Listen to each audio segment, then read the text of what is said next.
Apa kabar para kolega dosen seluruh Indonesia? Saya Tirta Musitama, selamat datang di channel kampus kita ini.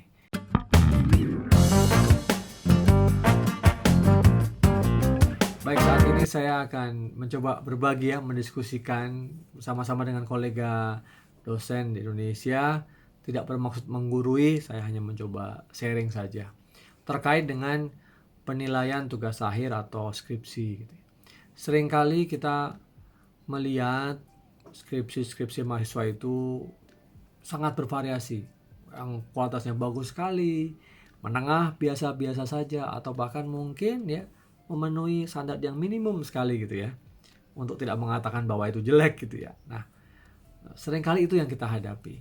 Nah, lalu bagaimana kita melihat penilaian tugas akhir atau skripsi itu?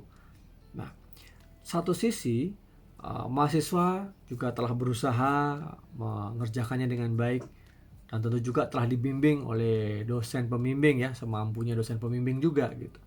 Nah, namun seringkali ada kenyataan di lapangan saat pengujian skripsi itu terjadi ketimpangan dalam penilaian.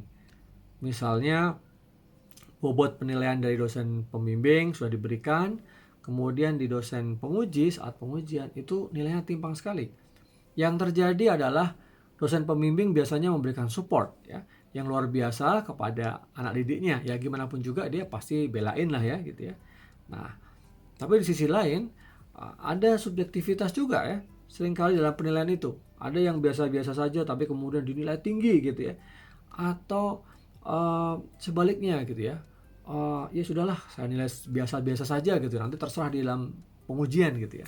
Nah, tapi yang terjadi seringkali adalah nilainya itu tinggi untuk suatu naskah skripsi yang kualitasnya biasa gitu ya.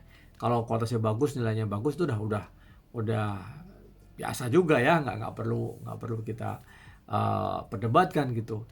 Nah, pada naskah yang biasa kemudian dinilai lebih tinggi ketika diuji, nah seringkali ini terjadi gap yang luar biasa juga gitu dengan penguji di sidang gitu ya. Nilai pengujiannya kadang-kadang juga ini kok diberikan nilai tinggi sedangkan nilai pengujiannya nggak tinggi gitu, nggak bagus gitu ya. Nah, saya coba mengidentifikasi mungkin ya beberapa hal kenapa gap itu masih sering terjadi gitu ya. Yang pertama ini saya lihat bahwa ada perdebatan ya atau cara pandang yang berbeda antara penilaian di sidang skripsi itu yang berpandangan dosen-dosen penguji yang sifatnya lebih idealis gitu ya. Paling tidak mengikuti standar kriteria penilaian bahwa skripsi yang bagus itu harus begini, begitu, begini, begitu gitu ya. Nah, tentu kita tahu ya bahwa semua skripsi yang sudah diuji masuk ke pengujian itu sudah melalui ACC dari dosen pembimbing ya. Nah, pasti dosen pembimbing juga sudah memberikan penilaian ya, dan pembimbingan minimum sekali selayaknya sebagai sebuah skripsi yang siap diuji gitu ya. Nah, di situ sebenarnya kalau memang sudah masuk ke pengujian ya sebenarnya naskah itu layak gitu ya. Kalau belum layak pasti nggak akan masuk ke situ. Nah, ketika itu yang terjadi ya, ada terjadi perbedaan kriteria. Nah, dosen pengujinya kemudian melihat bahwa ini kok lolos ya begini padahal ini masih kurang baik gitu ya. Nah, ini ada satu aspek yang dari yang lebih idealis atau lebih normatif mungkin begitu, standarnya tinggi gitu ya. Walaupun sebenarnya rubrik-rubrik penilaian skripsi sebenarnya sudah ada juga gitu ya, tapi seringkali itu aspek subjektivitasnya masih lebih tinggi. Nah, melawan juga di sisi lain ada yang dosen penguji yang sifatnya lebih pragmatis ya, diuji sesuai dengan takaran dari mahasiswa itu sendiri. Karena kita pasti sebenarnya sudah tahu, seringkali kita membimbing mahasiswa, menguji mahasiswa, sebenarnya mahasiswa ini kemampuannya di sini dan skripsi hanya salah satu syarat ketika mahasiswa itu diharapkan untuk lulus gitu ya. Nah, ini perdebatan antara aspek idealisme, normatif, menjunjung tinggi, kualitas yang tinggi gitu ya, dan juga pragmatis yang lebih kepada mendorong atau mendukung mahasiswa dalam hal ini ya, sesuai dengan takarannya gitu. Sekali lagi di aspek ini bukan sama sekali menurunkan kualitas ya, tapi mungkin ada baiknya gitu ya dosen penguji melihat bagaimana mahasiswa sudah berproses sehingga hasil dari pengujian itu atau hasil dari naskah skripsinya itu mungkin itu adalah sesuatu terbaik yang dia bisa lakukan. Nah, tapi proses menuju jadinya itu luar biasa kan. Nah, itu aspek yang pertama ya. Aspek yang kedua saya melihat juga dari spirit the corps atau sifat mungkin lebih pada semangat akademik kolegialitas di antara para dosen ya. Walaupun ini mestinya sekarang sudah jarang terjadi, tapi masih saja terjadi gitu ya. Kelompok dosen begini kalau menguji dosen yang dibimbing oleh kelompok yang lain itu sepertinya mau menjatuhkan gitu ya. Nah, ini hal yang harusnya sudah kita hilangkan ya. Nah, bagaimana kita menjunjung tinggi nilai-nilai keilmuan gitu, saling menghormati ya, kerja-kerja keras dosen, kolega-kolega kita gitu. Kita kan juga tidak mau kalau bimbingan kita dinilai atau dijatuhkan gitu hanya karena hal-hal sifatnya yang non teknis ya, di luar substansi dari skripsi itu sendiri, karena mungkin hubungannya tidak baik atau wah saya nggak cocok dengan bapak itu, saya nggak cocok dengan ibu itu gitu ya, dosen itu. Jangan begitu gitu. Mari kita hilangkan sekat-sekat itu ya. Kalaupun masih ada, diminimalisir. Karena saya melihat ya bahwa dosen itu sudah melakukan pembimbingan sekuat tenaga loh ya, sekuat tenaga. Untuk itu perlu banget kita hargai dosen-dosen kita yang notabene juga kolega-kolega kita. Jadi kita perlu setting. Kita juga perlu lihat diri kita sendiri. Apakah memang kita ini yang paling bagus gitu ya? Apakah kita ini memang ini benar-benar membimbingnya juga hebat sekali gitu? Apakah juga mahasiswa kita itu semua hebat-hebat, sempurna gitu, sehingga uh, dinilai layak gitu, diujinya harus bagus, dan harus bagus? Belum tentu kan? Karena banyak faktor, tidak hanya dari faktor kita sebagai penguji katakanlah kita atau dari pembimbing kita yang hebat gitu ya. Tapi ada faktor mahasiswa juga. Faktor mahasiswa juga punya keterbatasan. Kalau kita dapat mahasiswa yang bagus sih enak kita membimbingnya. Nah, tapi kalau misalnya mahasiswa itu biasa saja atau bahkan kurang, kita harus bisa juga melihat itu dalam kepentingan yang lebih tinggi. Jadi kalau kita melihat karya skripsi mahasiswa itu sudah di-ACC oleh dosen, sebaiknya kita punya satu standar tertentu. Nah, untuk di beberapa kampus, di level prodi mungkin ya rubrik-rubriknya sudah ada. Rubrik-rubrik itu benar-benar ya nyata, bukan hanya sekedar rubrik ya yang hanya untuk kepentingan sebuah prosedur atau mekanisme. Nah, tapi menurut saya esensi yang lebih menarik, lebih penting ya, lebih krusial juga itu adalah bagaimana kita memahami semangat akademik kolegialitas, usaha-usaha yang sudah dilakukan oleh teman-teman kita. Karena kita seringkali juga melihat bahwa teman-teman kita yang membimbing itu sudah luar biasa waktunya, energinya ya. Apalagi kalau misalnya itu adalah mahasiswa yang memang butuh kita support luar biasa. Kadang-kadang topiknya ikut topik penelitian kita, datanya kadang ikut data-data kita gitu. Nah, marilah kita saling menghormati para kolega kita ya, yang sudah membimbing itu, sehingga menurut saya sih ya pasti ada nilai minimum ya yang layaknya kita berikan gitu kepada mahasiswa di saat pengujian itu. Tentu semua itu setelah melewati standar minimum ya, saya bilang ya bahwa kalau dosen sudah memberikan ACC, dosen pembimbing sudah ACC, saya yakin itu sudah minimum melewati ya thresholdnya lah bahwa skripsi ini layak diujikan.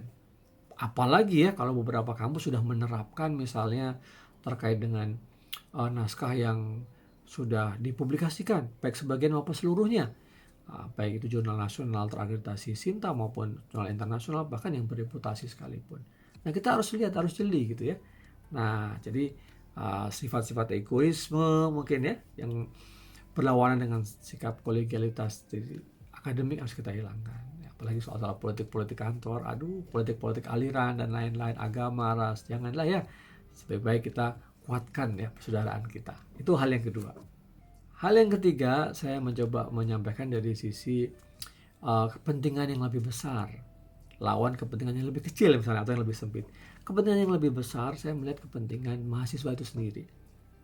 Kita melihat mahasiswa belum tentu ya atau tidak selalu mahasiswa itu akan menjadi dosen seperti kita misalnya, menjadi guru besar ya, menjadi doktor gitu ya, Belum tentu gitu ya. Nah, bagaimana kita melihat kepentingan lebih besar di mahasiswa, bahwa mungkin dia hanya membutuhkan lulus pintu ini ya, masuk pintu ini dan keluar menjadi seorang sarjana. Kita dorong, kita bantu mereka, membuat mereka senang ya, membuat mereka kemudian bisa melangkah lebih hebat lagi di masa depan, untuk menyongsong masa depan yang gilang gemilang gitu ya, di bidang yang mereka tekuni. Nah, jadi ada dukungan kita, keikhlasan kita gitu ya, memberikan jalan buat para mahasiswa kita yang mengikuti sidang skripsi ini lulus dengan baik, sehingga nanti juga bermanfaat buat prodi, buat kampus kita, buat universitas kita gitu ya, akademi, buat sekolah tinggi kita gitu ya, kampus kita lah gitu ya. Nah, ini menjadi lebih penting dari sekedar kita mempermasalahkan soal-soal hal yang sifatnya sangat sempit gitu ya. Oh, kamu nih belum layak kalau kayak gini skripsi kamu ini ya. Kamu mau jadi apa nanti setelah lulus, kalau naskah ini saya luluskan gitu. Bahkan kita sumpah serapah pada mahasiswa gitu. Seolah-olah memang kita ini sosok yang sempurna gitu ya. Nah ini saya kira memang di sinilah sosok kita memikirkan adanya wisdom ya, kebijaksanaan. Jadi tidak sekedar kita memiliki anugerah kekuatan intelektual ya yang lebih bagus, katakanlah yang lebih dulu ya, menjadi seorang master, doktor, guru besar gitu ya. Nah, ini untuk kritik juga ya, masukan buat saya juga yang sebagai dosen. Tapi saya ingin meminta itu ya kepada para dosen ya, kolega-kolega dosen Indonesia, kalau kita punya kesempatan memberikan jalan yang lebih besar, yang lebar, ya karpet merah kepada para mahasiswa, jangan-jangan ya mereka tidak perlu mendapatkan A gitu ya, mungkin sekedar lulus saja mereka sudah happy, dan itu mereka bisa meneruskan perjalanan yang lebih panjang lagi, yang lebih hebat lagi. Bisa jadi mereka meneruskan usaha orang tua, atau mereka bekerja di tempat yang memang sudah siap menerima mereka gitu ya, atau bahkan melanjutkan studi, atau menjadi seorang entrepreneur gitu ya. Nah, bisa saja yang sehingga misalnya gelar itu atau skripsi itu menjadi tidak terlalu relevan gitu ya. Walaupun tetap memang berkontribusi kepada kesuksesan mereka. Nah, itu teman-teman 3 hal ya yang bisa kita pertimbangkan dalam bagaimana kita memberikan penilaian dalam ujian skripsi ya. Tentu ini sifatnya lebih reflektif ya. Semuanya kita memiliki asumsi bahwa naskah itu sudah layak untuk diujikan, memenuhi standar minimum ya dari sebuah naskah skripsi, dan di situ pembimbingnya juga sudah berusaha dengan baik, mahasiswanya juga sudah berusaha dengan baik. Ketika itu terjadi, apa yang bisa kita lakukan teman-teman? Kita hanya bisa support mahasiswa. Siapa tahu ya kita menjadi pintu untuk kesuksesan mereka di masa depan. Dan itu saya kira itu hal yang kita idam-idamkan, atau kita yang selama ini kita perjuangkan. Kita diingat menjadi sosok yang baik tentunya ya, bukan dosen yang killer ya, bukan dosen yang ngasih nilai susah ya. Walaupun bukan berarti kita mengobral nilai untuk sekedar lulus. Esensi bahwa kelulusan seorang sarjana memenuhi kompetensi tertentu, dan ujian skripsi merupakan salah satu syarat kelulusan, memang itu harus kita pegang teguh. Bagaimana teman-teman dosen Indonesia? Silahkan berikan komentar Anda, apakah Anda setuju atau tidak, atau punya pandangan lain tentang bagaimana cara menilai skripsi mahasiswa yang baik dan tepat. Yang belum subscribe silahkan subscribe ya, dan yang sudah, thank you banget, terima kasih banyak. Jangan lupa juga kalau suka video ini di like ya, dan juga bagikan kepada para kolega dosen yang lain. Sampai ketemu lagi para dosen Indonesia. Sukses buat kita semua. Salam sehat.